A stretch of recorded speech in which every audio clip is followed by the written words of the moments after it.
wabarakatuh. Izin berdiri, Pak. Alhamdulillah, nahmadu wa nusallim wa nusallimu ala rasulil karim amma ba'du. Jadi izin jadi dua bahasa ya, dengan doa. Rabbi shrah li sadri wa yassir li amri wahlul 'uqdatam min lisani yafqahu qawli. Bapak dan Ibu, izinkan kami menyampaikan Promoting Sustainable Finance for Inclusive Growth yang menjadi best practice di PT Pegadaian. Dan sebelum kami mulai, izinkan kami bertanya terlebih dahulu kepada Bapak dan Ibu. Boleh? Boleh Bapak Ibu? Oke. Yang pertama pertanyaannya adalah tanggal, bulan, dan tahun berapa PT Pegadaian berdiri Bapak dan Ibu? 1908, belum tepat. Ada yang coba googling? Ada hadiahnya. Saya hitung 5, 4. Ada hadiahnya Bapak dan Ibu. 3. Itu ada yang angkat tangan Pak. Oke. 2, 1. Izin. Tanggal berapa Bu? 1901, tepat sekali Bu. Izinkan panitia serahkan kepada Ibu. Oke. Terima kasih. Emas yang memang dicetak oleh anak perusahaan PT Pegadaian. Jadi saat ini PT Pegadaian sudah memiliki pabrik emas. Terima kasih. Sukses selalu. Oke.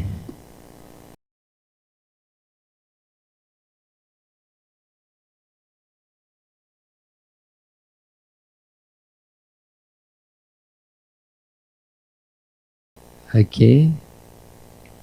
Baik, ini saya tadi sudah disampaikan. Bapak dan Ibu, tepat sekali di 1901 PT Pegadaian hadir 1 April 1901.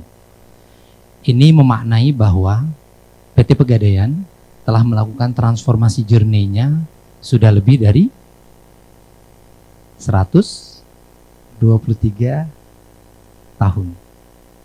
1 April besok kita berulang tahun ke 123.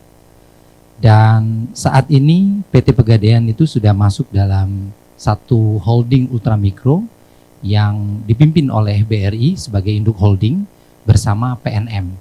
Kita menamakan sebagai holding ultramikro Bapak dan Ibu. Latar belakang berdirinya PT Pegadaian adalah, tadi kami ada diskusi dengan Bu Kris.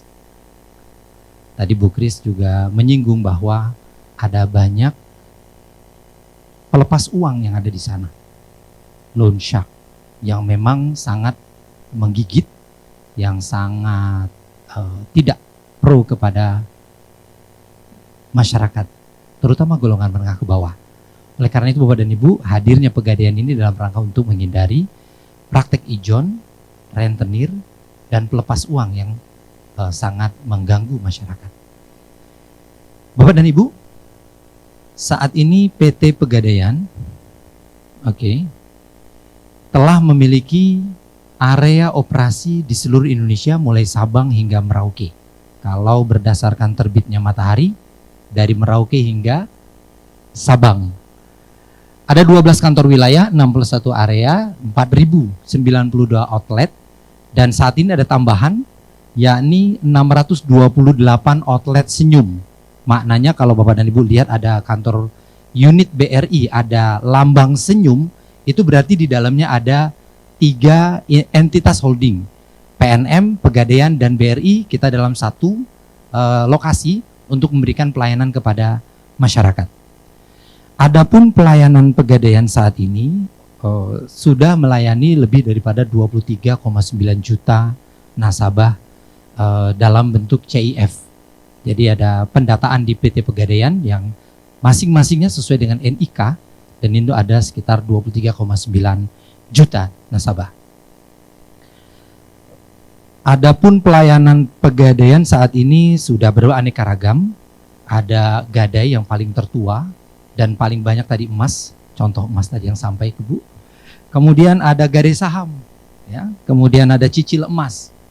Tahun 1999, di mana pasca terjadinya krisis moneter pada saat itu, PT Pegadaian pada tanggal pada tanggal 9 September 1999, tepatnya 99,99, telah meluncing satu produk yang namanya koin emas ONH.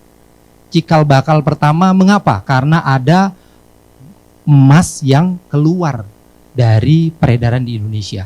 Pada saat itu terjadi lonjakan harga emas yang hingga 4 kali lipat. Oleh karena itu Bapak dan Ibu, PT Pegadaian menerbitkan yang namanya koin emas ONH produk, dan kemudian saat 2004 terjadi penyesuaian, melakukan transformasinya karena ada pajak pada saat itu dikenakan PPN yang berbeda dengan pelaku-pelaku perusahaan emas ataupun pedagang emas lain.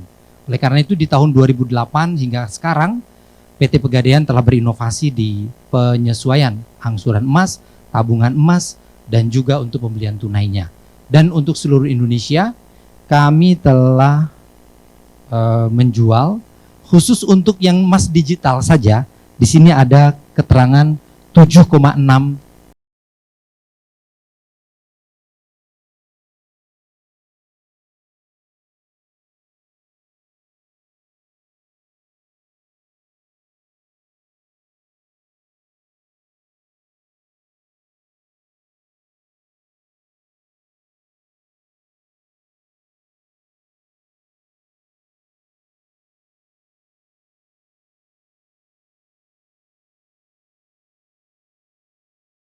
produk-produk Pegadaian sedemikian rupa hingga sekarang, dan ini alhamdulillah memberikan satu dampak yang baik bagi PT Pegadaian. Next. Oops. Oke. Ini kelebihan atau kekurangan ini?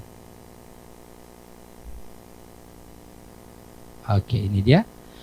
Bapak dan Ibu, izinkan kami menyampaikan tentang ESG Change Management di PT Pegadaian, yang tentunya ini merupakan satu best practice di kami karena sesuai dengan OJK di POJK 51, di mana keuangan berkelanjutan kami di tahun 2024 ini harus mengsubmit yang namanya rencana aksi keuangan berkelanjutan. Kemudian alur implementasi change management di Pegadaian adalah menyadari akan adanya perubahan iklim dan kemudian regulasi yang ada di Indonesia serta tuntutan dari investor maupun customer, yang ini menjadi satu kesadaran di Dewan kami, dan ada satu kebijakan sustainability yang menjadi satu panduan pokok untuk kami jalankan, dan penyusunan fungsi daripada keberlanjutan serta awareness ke seluruh karyawan yang tadi berjumlah, ada yang terlihat berapa jumlah karyawan Pegadaian? Sepertinya saya harus keluarkan lagi emasnya ini. Atau yang mendekati saja. Siapa yang tahu berapa jumlah karyawan Pegadaian yang tetap? Kira-kira ada yang mau coba tebak? Dekat juga boleh? Ya. Berapa Ibu? 31. Oke, yang karyawan tetap keliru Pak. 13.500 karyawan di seluruh Indonesia. Oke. Sepertinya saya perlu dibantu. Next. Kayaknya dah hang. Bapak dan Ibu, kita berkumpul di sini pasti memiliki satu tujuan, yakni selain kita mendapatkan sharing, knowledge, ada satu keinginan bagaimana perusahaan kita tumbuh berkelanjutan. Sepakat? Sepakat Bapak Ibu? Satu pertanyaan saya adalah, sebutkan, ini ada emasnya nih,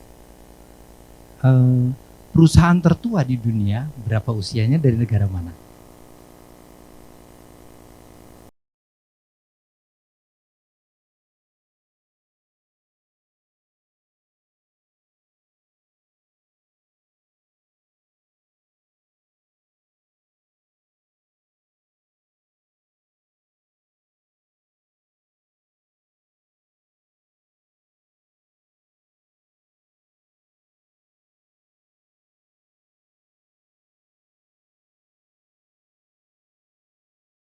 Bahwa ada perusahaan yang sudah lebih daripada 1.400 tahun.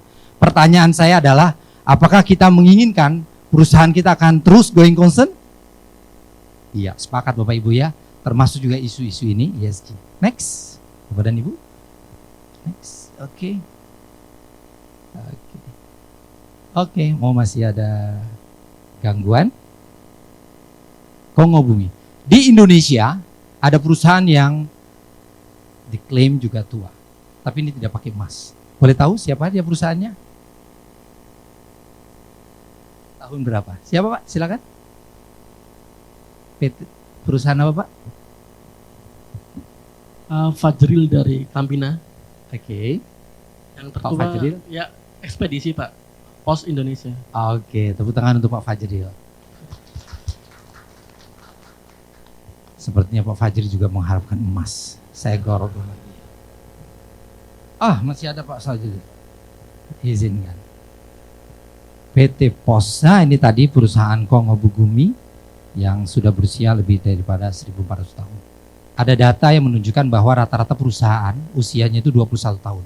Itu mengapa Bapak dan Ibu kita ingin agar hadir dan juga menguasai, mengetahui bagaimana cara kita membuat keberlanjutan ini bagi perusahaan kita. Next. Apakah sudah bisa? Oke. Coba. Oke. Dalam data diketahui Global Green Bond Trend, Bapak dan Ibu, bahwa financial corporation itu telah sangat peduli dengan green bond, Bapak dan Ibu. Di sini ada data tahun 2022 disebutkan volumenya sudah mencapai daripada 29%. Ini ada sebuah keberpihakan untuk kita semua peduli kepada isu-isu keberlanjutan. Next. Oke. POJK 51 yang tadi saya sampaikan sebagai acuan dari seluruh lembaga jasa keuangan maupun juga perusahaan publik tentunya. Ini adalah prioritas proyek daripada sustainable financing Bapak dan Ibu.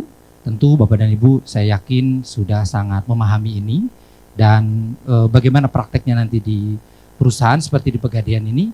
Kami ada menggunakan KUBL ini sebagai produk yang memang kita kita sasar, yaitu dengan memberikan pembiayaan amanah, yaitu pembiayaan untuk kendaraan bermotor, hybrid dan juga electric vehicle.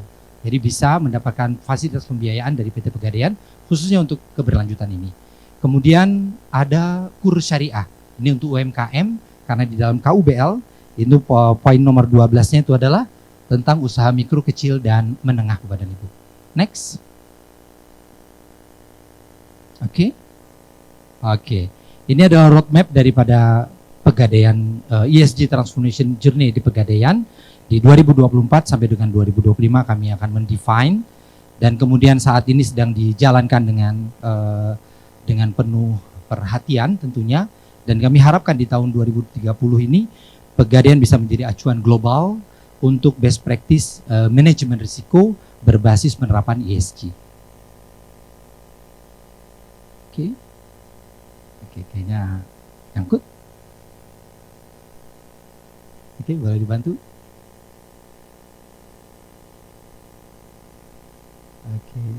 Oke, kayaknya naik lagi. Ini adalah change management team. Saya rasa bisa dilanjut. Next. Oke. Ini harus dikasih emas ini kayaknya di sana tuh. Oke. Bapak dan Ibu, praktek di Pegadaian tentang Sustainability Flagship Initiative, yakni kami membuat satu program yang namanya The Gade Environment, The Gade Generation, dan The Gade Empowerment. Khusus untuk environment, kita ada program mengemaskan sampah untuk Indonesia. Bagaimana program ini saat ini sudah diikuti oleh lebih daripada 200 bank sampah di seluruh Indonesia yang juga berkolaborasi dengan internal Pegadaian dalam unit-unit kerjanya menyerahkan hibah sampah, stor sampah kepada bank sampah. Dan dari nilai value daripada sampah ini dikonversi kepada tabungan emas yang tadi saya sampaikan sudah mencapai lebih daripada 7 ton. Kemudian ada The Gade Integrated Farming, sedikit nanti kami akan ulas, dan juga ada The Gade Generation, peduli kami kepada generasi emas Pegadaian di 2045, dan ini kita coba melakukan intervensi kepada mereka. Next. Oke, bisa. Oke, hang lagi. Oke. ke sana ke sini. Oh. Ini adalah SDGs Impact Pegadaian 2023 Bapak dan Ibu. Next. Oke. Sedikit kami jelaskan Degade Integrated Farming Bapak dan Ibu. Sekilas bahwa pada tahun 2022 kami mendapatkan adanya keluhan dari beberapa kelompok-kelompok tani yang ada di beberapa tempat di mana PT Pegadaian beroperasi. Di sana didapati bahwa mereka mengeluhkan tentang kesulitan mendapatkan pupuk. Dan mulailah kami menginisiasi untuk melakukan pendampingan kepada mereka untuk membuat pupuk organik cair. Dan kemudian pupuk ini berkembang, tidak hanya pupuk tetapi pestisida dan juga mulai terintegrasi dengan peternakan dan seterusnya. Sehingga kan saat ini Degade Integrated Farming Bapak dan Ibu secara alam ini telah bekerja di lahan sekitar 825 hektar. Ada di 8 kota atau 8 desa kabupaten di seluruh Indonesia, terutama di kota Jawa. Kita masih piloting di Jawa. Oke, balik lagi dia. Dan kemudian kita juga melakukan kerjasama dengan Universitas Jenderal Sudirman di bidang pertanian dalam rangka untuk memastikan bahwa pupuk ini benar-benar secara secara GCG-nya sesuai dengan Permentan, bahwa bisa dipaten dan juga bisa diedarkan. Jadi petani-petani ini bisa memproduksi pupuk-pupuk kita sendiri ini dan kemudian bisa dibagikan kepada kelompok-kelompok tani yang lain. Berikutnya tadi adalah mengemaskan sampah untuk Indonesia. Di sini ada Degade Clean and Gold Movement, gerakan untuk pilah sampah, dan kemudian saat ini sudah lebih daripada 16 kg daripada emas ini bisa dikumpulkan berdasarkan data yang kami peroleh akibat daripada tadi konversi dari tabungan sampah menjadi emas di PT Pegadaian. Next. Oke.